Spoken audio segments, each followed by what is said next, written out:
Bonjour, je suis Stéphane Morel, enseignant de méditation spirituelle et écrivain.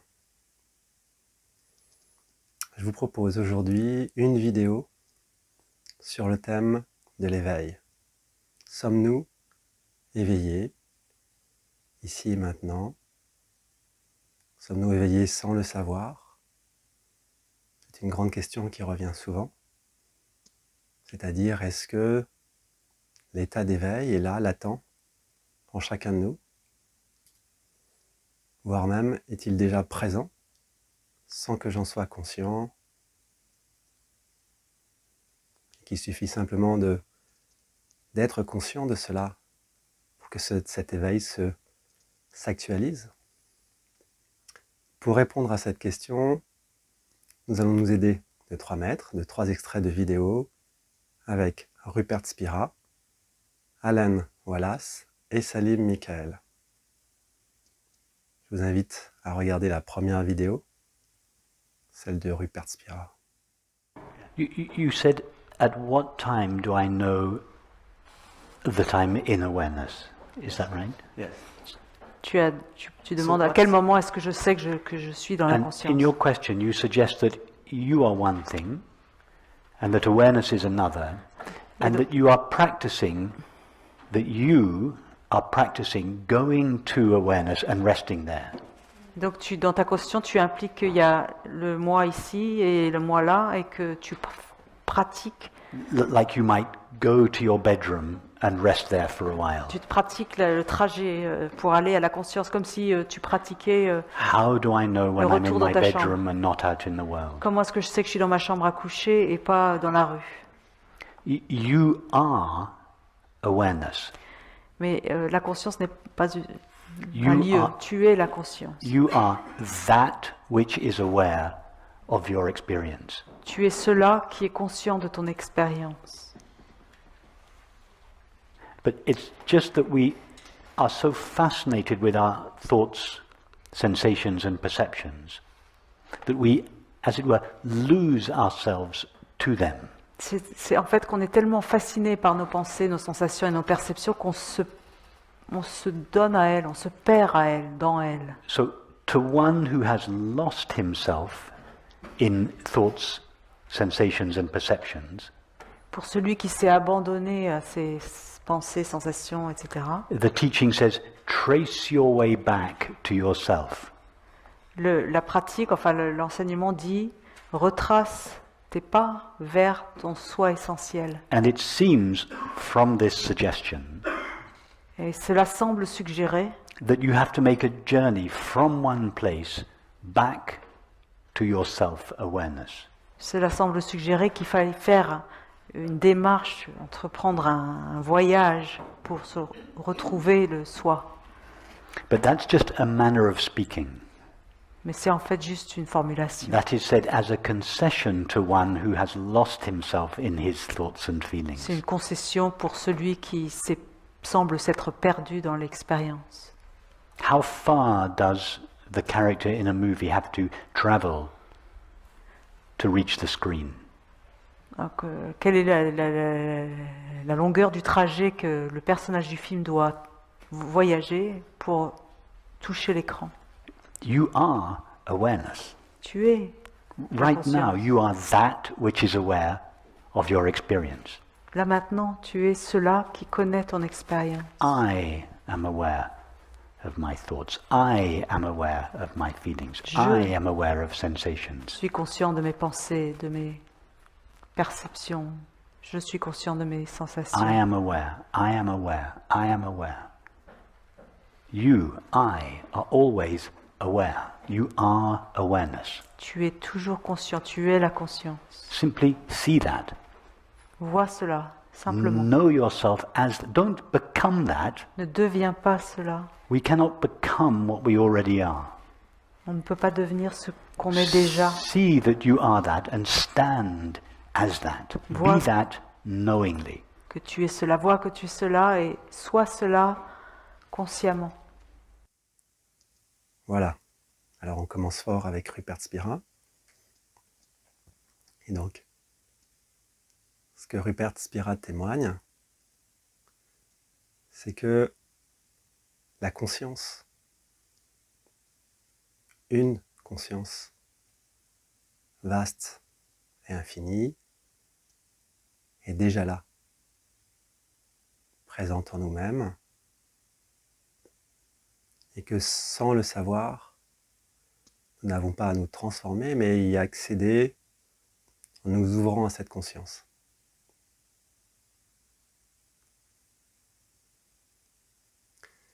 Et donc c'est, on va dire,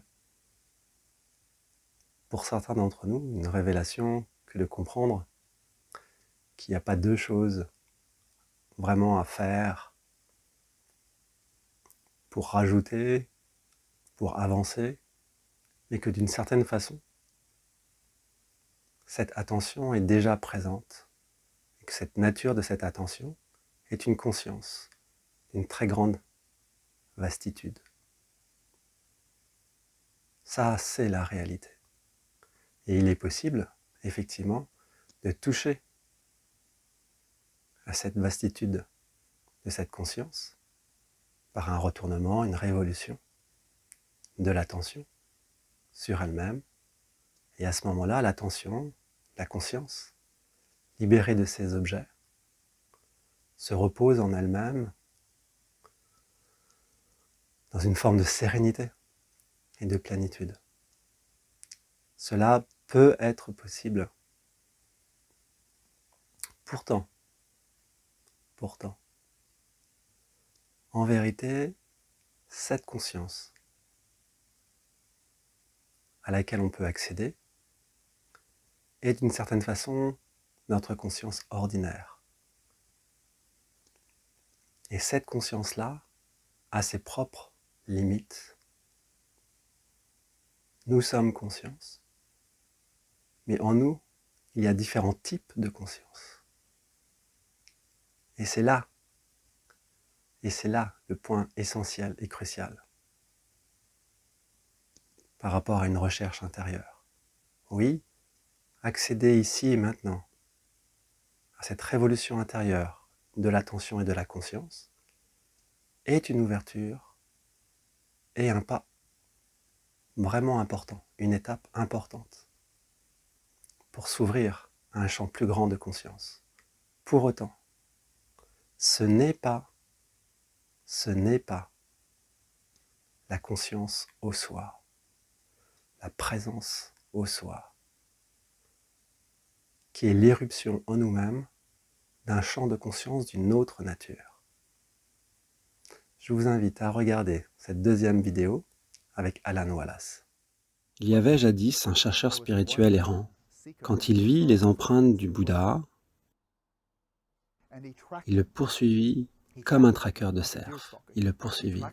Lorsqu'il l'eut rattrapé, il fut très impressionné. Le Bouddha avait une vraie présence. Il était tellement époustouflé, tellement ébloui.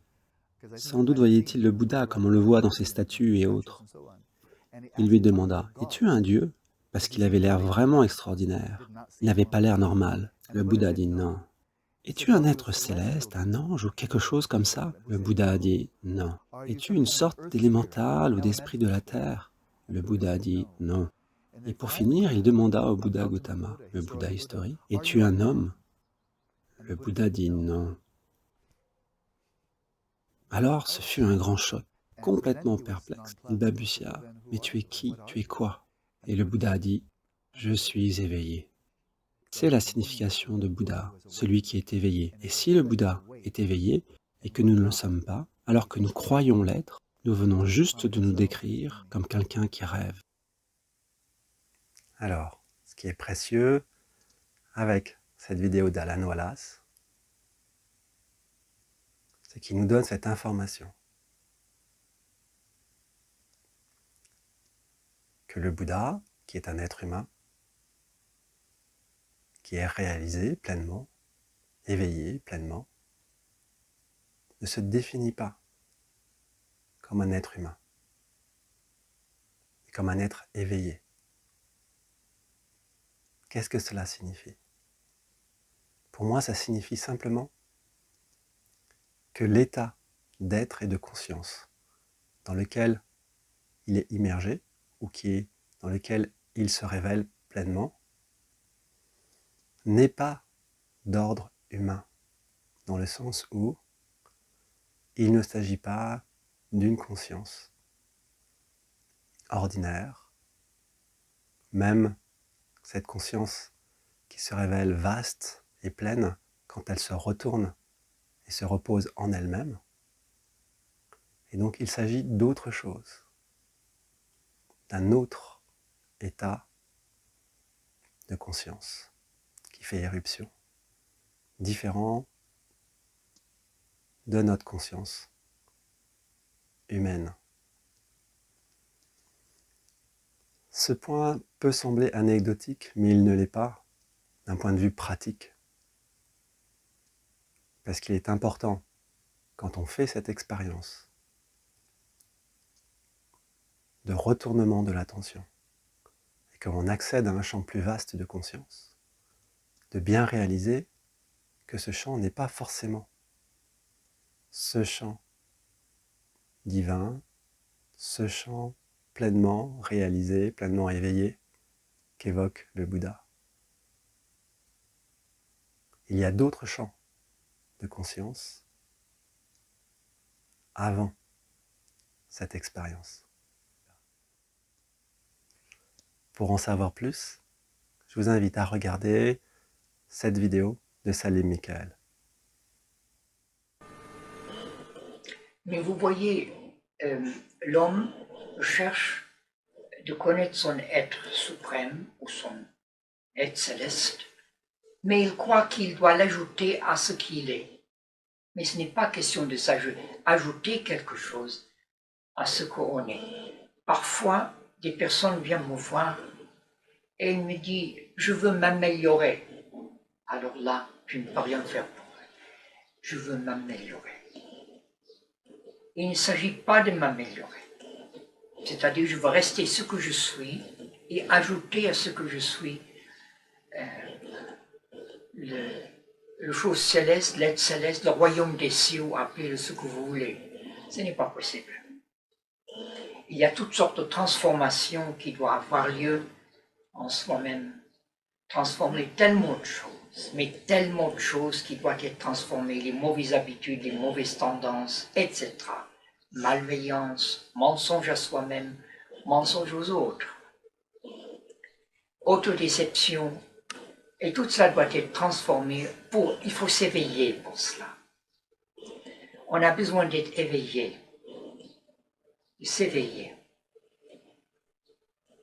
Il ne s'agit pas d'acquérir ou d'ajouter à quelque chose à ce qu'on est pour devenir mieux, mais il s'agit de changer. On doit changer tellement radicalement. Vous m'entendez? On doit changer radicalement, mais tellement radicalement, qui fait que ce qui est déjà là en nous, déjà parfait, déjà céleste, va se révéler petit à petit.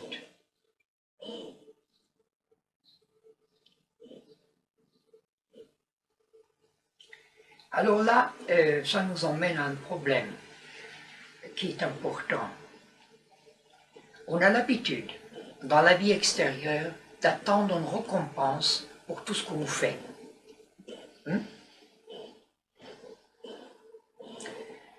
On a l'habitude de cela. Je travaille dans un bureau un mois, j'attends la récompense, mon salaire.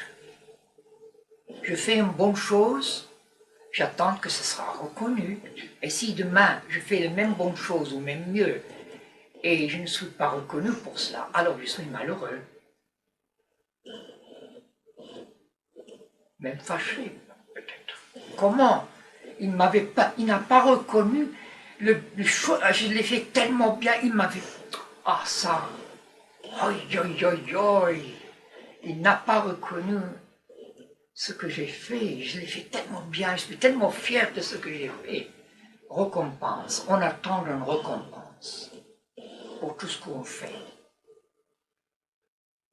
Et voilà ce qui bloque dans une pratique spirituelle, c'est qu'on attend une récompense. J'ai fait mon effort de concentration, alors, où est la grâce? qu'est-ce qu'il attend pour descendre sur moi, pour se révéler en moi? Mais j'ai fait l'effort. Alors, petit à petit, on se décourage. On ne voit pas que d'abord, il y a tellement de choses en nous qui doivent être transformées, tellement de choses qui doivent être rejetées, tellement de choses qui doivent être compris avant que c'est possible pour nous d'atteindre un état de grâce, de récompense. Ça bloque tout. Dans une voie spirituelle, il n'y a pas de récompense à attendre. Pourquoi? Parce que c'est déjà là en nous. Notre véritable être est déjà céleste, il est pur, il est parfait, il se fie à lui-même. Il n'a rien besoin de l'extérieur.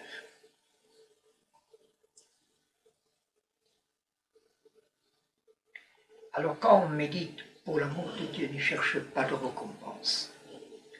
D'une certaine manière, on peut dire que le fait que vous concentrez, c'est déjà une récompense en elle-même. En elle-même. Par rapport à si on ne s'est pas engagé dans une pratique spirituelle et on passe sa vie simplement de rêvasser. Dans cette vidéo de Salim Michael, Salim pointe du doigt le fait, comme Rupert Spira le dit, que ces états profonds de conscience extraordinaire sommeillent en nous. Ils sont là en latence. Nous n'avons pas à les créer. Nous avons besoin qu'ils se dévoilent en nous-mêmes. Mais d'un point de vue pratique, la nuance de Salim Michael est importante. La conscience au soi, la présence au soi, cet accès à ce royaume céleste, divin, à ce champ réellement infini, réellement un, est d'une autre nature que notre conscience humaine. C'est l'éruption en nous-mêmes, c'est l'éruption en nous de quelque chose d'un autre ordre. Et c'est vraiment essentiel d'un point de vue pratique pour intégrer, pour avancer. Parce que, oui, c'est une étape essentielle d'accéder à ce champ de conscience humain où l'attention se retourne et se repose en elle-même. Mais cela ne suffit pas. Il faut rester dans cette attention, dans cette conscience de la conscience, et s'ouvrir à quelque chose qui nous dépasse. Et c'est seulement dans ces conditions que peut se révéler, en dehors de notre volonté, de la volonté de cette conscience humaine, un autre champ, totalement différent et véritablement un. Et c'est seulement en goûtant à cette expérience-là que je peux réaliser à quel point les précédentes expériences n'ont pas d'équivalent, sont très différentes. Voilà. J'espère que vous aurez apprécié cette vidéo. N'hésitez pas à vous abonner et je vous dis à bientôt.